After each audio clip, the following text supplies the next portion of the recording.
آپ تو دیکھیں وہ تو ایس ایچ اوز گینگسٹرز کو پکڑ کے دوسرے گینگسٹر کو دے رہے ہوتے تھے، اور شہر نے اس سے سفر کیا، شہر کی اکانومی نے، شہریوں نے، سیاست نے. لیکن جہاں آپ اس کی بات کریں، اس میں جو یہ جو مہاجر قومی موومنٹ کے اوپر آنے کا جو ایک بہت بڑا سبب تھا، وہ شاید پنجابی ایڈمنسٹریشن کے خلاف ایک آواز آپ لوگوں کی شروع میں نکلی، تو ایتھنیسٹی بڑھی نا، جھگڑا بڑھا نا، دیکھیں خامخواہ کا. اس میں سندھی بھی آئے آپ کے ساتھ، آپ کے جو پڑوسی ہیں ہمارے ساتھ، جنہوں نے سندھ تو سندھیوں کا ہی ہونا چاہیے نا. سندھ آج کی تو تاریخ نہیں ہے، انٹیگریشن نہیں ہو پائی، یہ میں پوچھ رہا ہوں. وہ ساجد بھائی پاسبل اس لیے نہیں تھی، جو مہاجر مائیگریٹ کر کے مثال کے طور کے اوپر رتو ڈیروں میں چلے گئے یا تھری میروا میں ہیں وہ وہاں انٹیگریٹڈ ہیں. لیکن جو میرپور خاص شہر میں ہیں، اگر وہ شہر کا پاپولیشن میکس 80% مہاجروں کے اوپر ہو گیا، تو آپ مجھے بتائیے کہ کیسے ہو پاتا. نہیں، اس کا نتیجہ پھر کیا نکلا؟ آپ لوگوں کی ایڈمنسٹریشن اب دیکھ لیجئے کیا ہوا. نہیں، اس کا نتیجہ آپ لوگوں نے دعا کے اپنے مہاجروں کو پھر موقع دیے، کے ایم سی میں، کے ڈی اے میں، کے ڈبلیو ایس بی، یہ وہ گوشت بھی بنے، باہر بھی ہوا.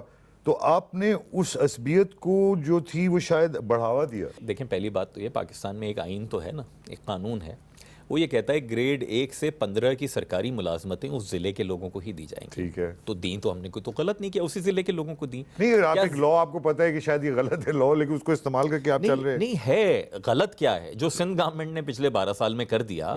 3.5 لاکھ نوکریاں صوبائی دی ہیں انہوں نے. 3.5 تو آپ نے پہلے دی تو انہوں نے دی، انہوں نے بھی سوچا ہم بھی دیں. پھر ساجد کیا برائی ہے؟ ساجد بھائی، پاکستان میں تو ایگزیکٹو اتھارٹی یا تو وزرائے اعظم کے پاس رہی ہے یا وزیر اعلیٰ کے پاس، کسی صوبائی وزیر کے پاس نہیں رہتی. میں رہا ہوں نا 2 دفعہ. آپ بھرتی تھوڑی کر سکتے ہیں کسی کو، تو یہ بھرتی کرنے کا اختیار اگر میئر کے زمانے میں بھی آپ کہہ رہے ہیں ہوا. نام کیا ہے؟ Karachi metropolitan corporation.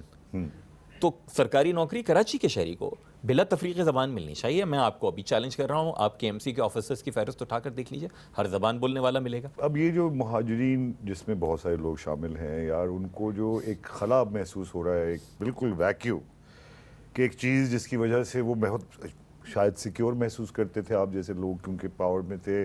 ہمیں اندازہ تھا کہ بھائی ہمارے اپنے طریقے کے لوگ بھی موجود.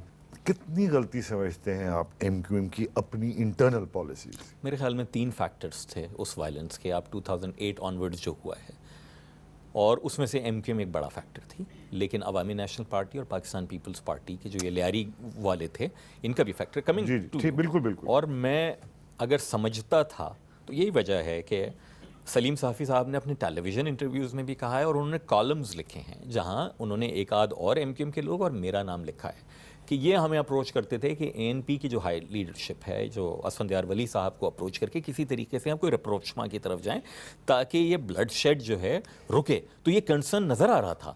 اور میں نے اے این پی کے مرحوم ایک بہت اچھے لیڈر تھے یہاں کے کراچی شہر کے، میں نے ان سے بھی یہ کہا، میں نے کہا دیکھیں آپ کی طریقے سے میں اور میرے بچے بھی اسی شہر میں رہتے ہیں، ہمیں بھی چاہیے کہ سکون سے گھر جائیں اور جا کے جو ہے اپنی فیملیز کے ساتھ. یہ خوف ختم ہونا چاہیے. That was very unfortunate.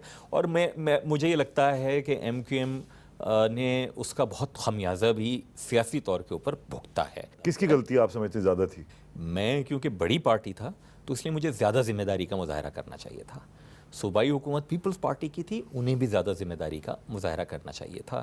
بدقسمتی کے ساتھ ہمارے قانون نافذ کرنے والے اداروں، پولیس نے بھی اس وقت وہ کردار ادا نہیں کیا. آپ تو دیکھیں وہ تو ایس ایچ اوز گینگسٹرز کو پکڑ کے دوسرے گینگسٹر کو دے رہے ہوتے تھے، اور شہر نے اس سے سفر کیا، شہر کی اکانومی نے، شہریوں نے، سیاست نے، سیاسی جماعتوں نے، ہم نے سفر کیا. اور آئی ریگریٹ کہ کاش وہ وقت نہیں آتا. یہ بہت ہی امپورٹنٹ بحث چل رہی ہے میری اور فیصل سبزواری صاحب کی. بحث کے ہم تو پوچھنا چاہتے ہیں عوام کی حیثیت سے کہ اب تو تاریخ کے کافی آگے آ گئے ہیں، اور اگر ہم نے تاریخ سے سیکھا نہیں تو آگے آنے والے وقتوں میں کیا خرابیاں پیدا ہوں گی وہ میں اور آپ سننا بھی نہیں چاہتے، سوچنا بھی نہیں چاہتے.